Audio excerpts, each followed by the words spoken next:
নমস্কার। আজকে আলোচনা করা হবে ডাব্লিউএইচ ওয়ার্ড বা ডাব্লিউএইচ কোশ্চিন।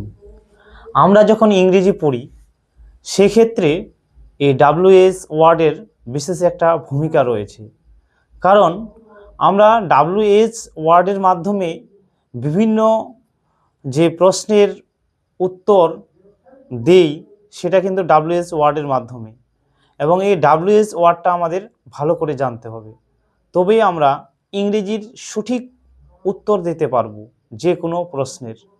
এই জন্য ডাব্লিউএইচ ওয়ার্ডটা আমাদের খুব গুরুত্ব একটা পার্ট ইংরেজির ক্ষেত্রে। তো চলো আজকে ডাব্লিউএইচ ওয়ার্ড নিয়ে আলোচনা করা হোক, যে ডাব্লিউএইচ ওয়ার্ডগুলো কোন ওয়ার্ডটা কোথায় বসে সেটা আজকে আলোচনা করা হবে। তো বোর্ডে দেখা যাচ্ছে যে প্রথমে উপরে লেখা আছে ডাব্লিউএইচ কোশ্চেন, ঠিক আছে। এবার আমি এটাকে ছক হিসাবে আকারে ভাগ করেছি, যে এখানে দেখা যাচ্ছে যে ডাব্লিউএইচ ওয়ার্ড আছে একটা ডাব্লিউএইচ ওয়ার্ড, ঠিক আছে। ডাব্লিউএইচ ওয়ার্ডগুলো এখানে দেওয়া আছে এবং এটা কিসের কারণে ব্যবহার হচ্ছে, কোথায় ব্যবহার হচ্ছে, কি জন্য ব্যবহার হচ্ছে, এটা একটা দেওয়া আছে ইউজ ফর। এবার এটা বাংলায় আমরা জানার জন্য দিয়েছি ইন বেঙ্গলি, মানে বাংলায় এটা কি হিসাবে ব্যবহার হচ্ছে, বাংলায় যে প্রশ্নগুলো আছে সেগুলো কিভাবে ব্যবহার হচ্ছে। তো এখানে প্রথমেই আছে হোয়েন। হোয়েন মানে কি বোঝাচ্ছে? হোয়েন মানে কখন। হোয়েন মানে কি? কখন। তাহলে এটা কখন মানে কি বোঝাচ্ছে? একটা সময় বোঝাচ্ছে। তো এই জন্য হোয়েনটা বিশেষ করে টাইম যখন জানতে চায় তখন এই হোয়েন প্রশ্নটা হোয়েন দিয়ে প্রশ্ন করা হয়। যেমন এখানে টাইম, এই যে ইউজ ফর টাইম, টাইমের জন্য এটা কিন্তু হোয়েনটা ব্যবহার করা হয়। আমরা বাংলায় সময় বলতে পারি। এটা বাংলায় কখন জানতে ব্যবহৃত হয়। তাহলে এটা কখন জানতে ব্যবহৃত, কখন মানে একটা সময়কে বোঝাচ্ছে, এই জন্য এটা কখন জানতে ব্যবহৃত হয়, অর্থাৎ হোয়েন টাইমের জন্য প্রশ্নটা করা হয়। তারপরে পরেরটা আছে হোয়ার। হোয়ার মানে কোথায়।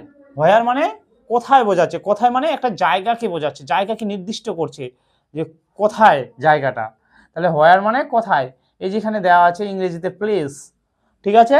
প্লেসের জন্য এই হোয়ার প্রশ্নটা করা হয়। বাংলায় এটাকে বলা হচ্ছে জায়গা। তাহলে জায়গা জানতে চাওয়ার জন্য কিন্তু হোয়ার দিয়ে প্রশ্ন করা হয়। যখন আমরা প্রশ্নগুলো আলোচনা করব তখন বুঝতে পারবেন এটা হোয়ারের ব্যবহারটা কিভাবে হচ্ছে।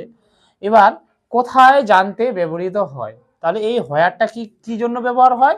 কোথায় জানতে ব্যবহৃত হয়। কোথায় বলতে কোন জায়গায়, সেটা সেই হিসেবে এই হোয়ার প্রশ্নটা করা হয়, ঠিক আছে। এরপরে আছে হু। হু হুটা কি হিসাবে ব্যবহার হয়? কোনো পার্সন বা ব্যক্তিকে নির্দেশ করে এটা প্রশ্ন করা হয়। হু হু মানে এক কথায় কোনো ব্যক্তি বা জিনিসকে বোঝায় আর কি, এক কথায় হু, ঠিক আছে। হু মানে ব্যক্তি, পার্সনকে বোঝায়। এটা কে ব্যক্ত জানতে এটা বোঝাচ্ছে, কে ব্যক্তি জানতে ব্যবহৃত হয়। এটা কে মানে মানুষ, মানে কে করেছে কাজটা, এই হিসাবে এটা হু আর ইউ, কে হয় সে, সেরকম এটা হু দিয়ে প্রশ্ন করা হচ্ছে। তাহলে হু কিসের জন্য ব্যবহার হচ্ছে? পার্সনের জন্য ব্যবহার করা হচ্ছে, ব্যক্তির জন্য। এবারে হোয়াই। হোয়াই মানে কেন, কারণ জানতে এটা ব্যবহার করা হয়। হোয়াই, কেন এই কাজটা কেন হলো, হোয়াই, বা এটা করলে কি হবে, কেন এটা করব, এই হোয়াই হিসাবে হোয়াইটা এই কারণেই ব্যবহার হয়, রিজন, কারণ হিসাবে ব্যবহার হয়। এটা এটা বলা হয়েছে। তাহলে বাংলায় কিসের জন্য? কারণ জানতে ব্যবহৃত হয়। তাহলে হোয়াইটা কেন ব্যবহার হয়? কারণ জানতে এই হোয়াইটা ব্যবহৃত হয়। এগুলো ছাড়াও আরও ডাব্লিউএইচ ওয়ার্ড আছে, সেগুলো আলোচনা করা হবে আবার অন্য একটা পার্টে, ঠিক আছে। এখানে আজকের ভিডিও। নমস্কার।